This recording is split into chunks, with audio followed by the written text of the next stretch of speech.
सुखेंदु दा से एक सवाल है। सुखेंदु दा उठ आपके हिंदू महासभा के बड़े नेता थे, लेकिन आपने ज्वाइन किया टीएमसी, अब वापस क्या आप उसी धारा में लौटे हैं, तो क्या फील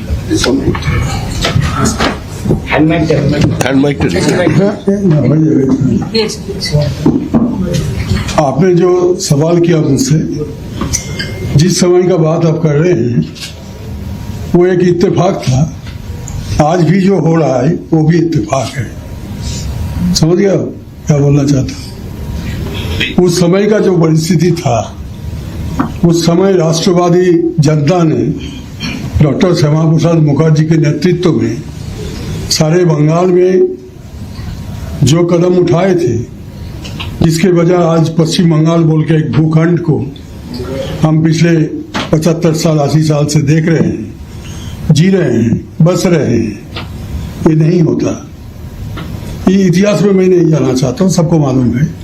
उसमें मेरे पिताजी के भी थोड़ा सा योगदान था, जो कि हमारे प्रिय नेता राज्य बीजेपी का अध्यक्ष महोदय समीक भट्टाचार्य ने खुलासा किया मेरे बारे में, मेरे बहन सुष्मिता के बारे में, मेरे भाई प्रकाश के बारे में, तीनों के बारे में उन्होंने ये ऐलान किया कि आज इस वक्त क्षण में हमने बीजेपी पार्टी का हेडक्वार्टर में, बीजेपी पार्टी में हम लोग योगदान किए हैं।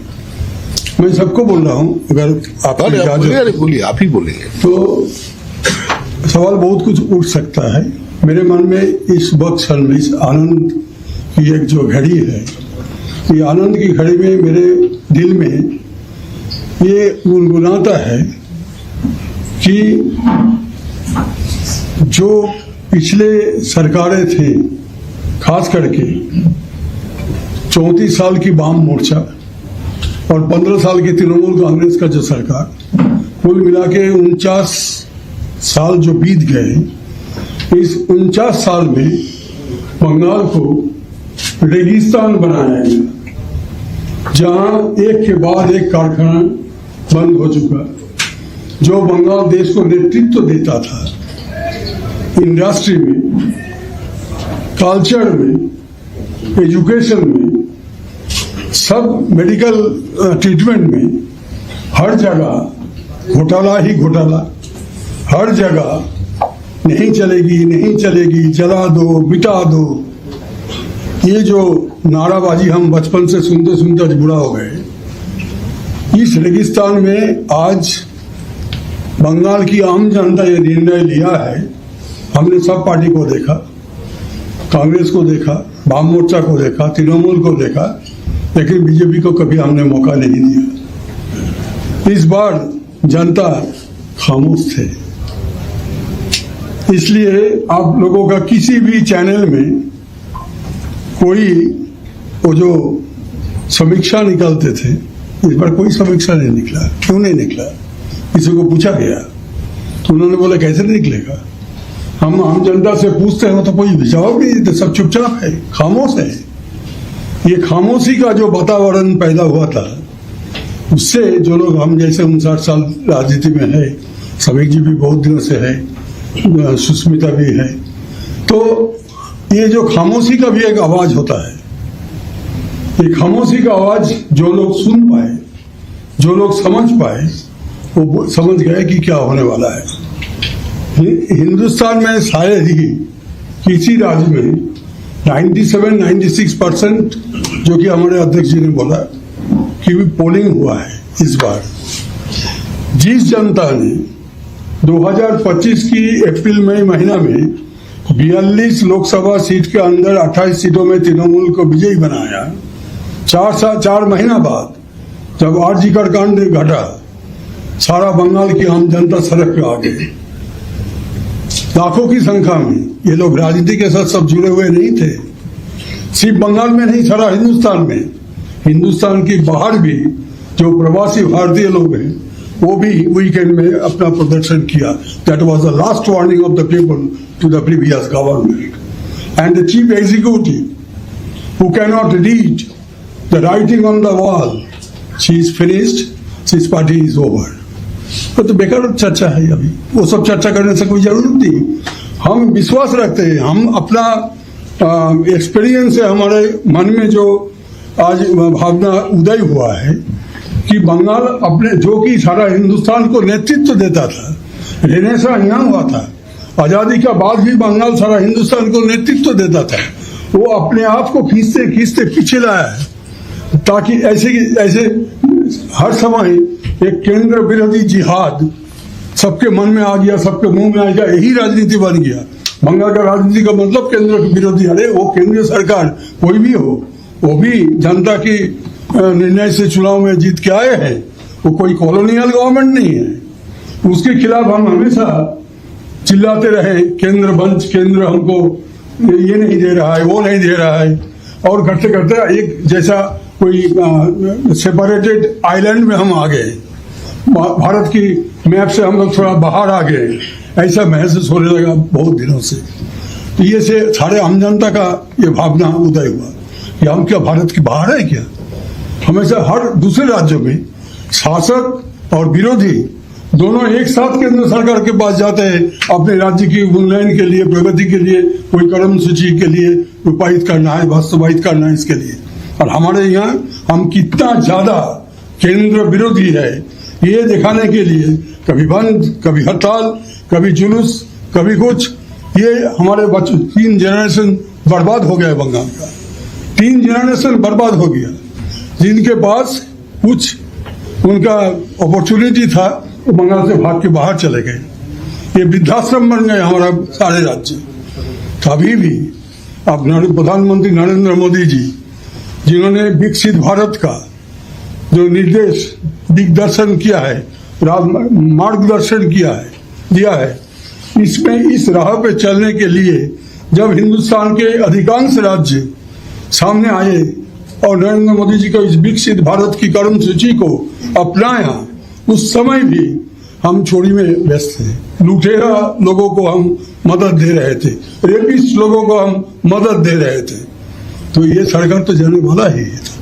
इसलिए आज नरेंद्र मोदी जी, अमित शाह जी जो बंगाल के बारे में जो निर्णय लिया वो सही निर्णय था कि चुनाव होगा, SIR होना चाहिए।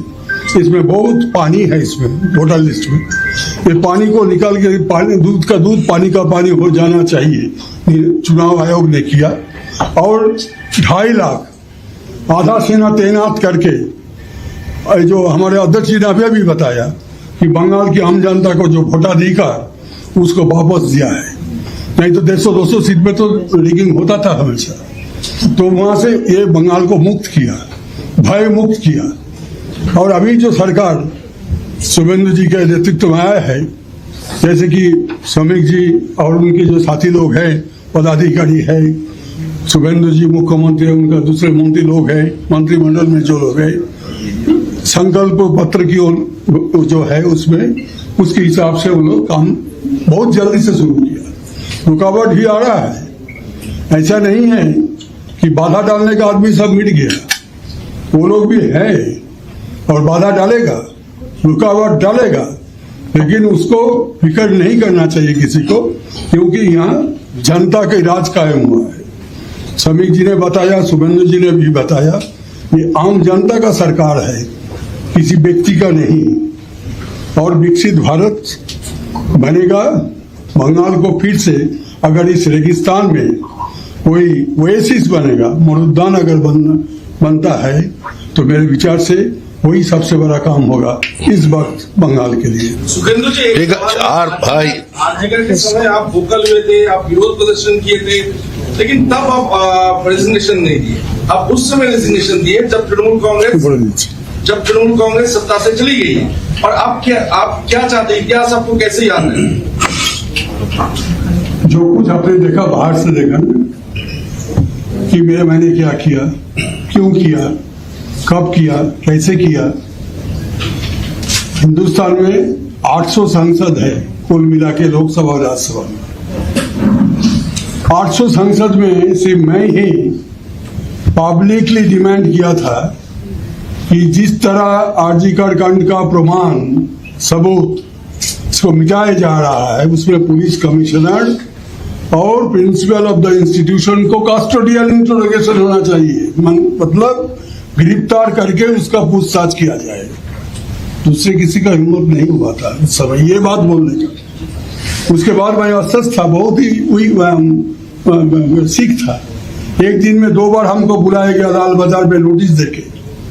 मैंने मेडिकल सर्टिफिकेट भेजा, मैंने कभी नहीं बोला नहीं जाऊंगा। क्यों नहीं, हम चोर है क्या, डाकू है क्या, हम लाल बाजार दिखाता है हमको क्या डर है। लेकिन I was bedridden, I sent my medical testimonials in spite of that, those were not considered, then I had to move the Calcutta high court. एवं और वहां पे आके मेरे बड़े भाई जो वकील है मुझ जैसा, उनको पकड़ के बोला कि आप वो ट्वीट को उठा लीजिए, हम भी केस उठा लेते हैं। तो मैंने देखा कि 33 लाख लोग मेरा ट्वीट देख चुका है, मेरा पर्पस सब हो गया। अब ट्वीट हटाने से भी कोई दिक्कत नहीं है। और मैं पीस मांगना चाहता हूँ, मेरे एक बेटी है, एक पोती है, हमारा बहुत पति गुजर गए 3 महीना पहले। अगर मैं भी गुजर होगी हर रोज, उसके बावजूद भी 3 महीना 4 महीना लगातार मेरे टेलीफोन पर, मोबाइल पर धमकी आ रहा था कि हमको हत्या किया जाएगा, हमारा बेटी को, पोती को किडनैप किया जाएगा। ये क्या मैं ढोल बजा के सबको बोलूं? और किसके पास जाऊं? उस पुलिस के पास, जो पुलिस एक दिन में हमको 2 बार सामन किया था लाल बाजार में, वो विचार देगा, हमको प्रोटेक्ट करेगा। हम तो समझ गया था, उसी समय रिजाइन कर सकता था, लेकिन हमको डर था कि शायद मुझे भी सुपारी किलर लगा के ये कत्ल कर सकता है। क्योंकि बंगाल में जैसे बीजेपी का 400 से अधिक कार्यकर्ता और समर्थक, उनका कत्ल किया गया। हमारा पार्टी का उस समय जो पार्टी था, उस समय पार्टी का भी वर्कर लोग को कत्ल किया गया। एक ही पार्टी का आदमी एक ही पार्टी को कत्ल कर रहा है।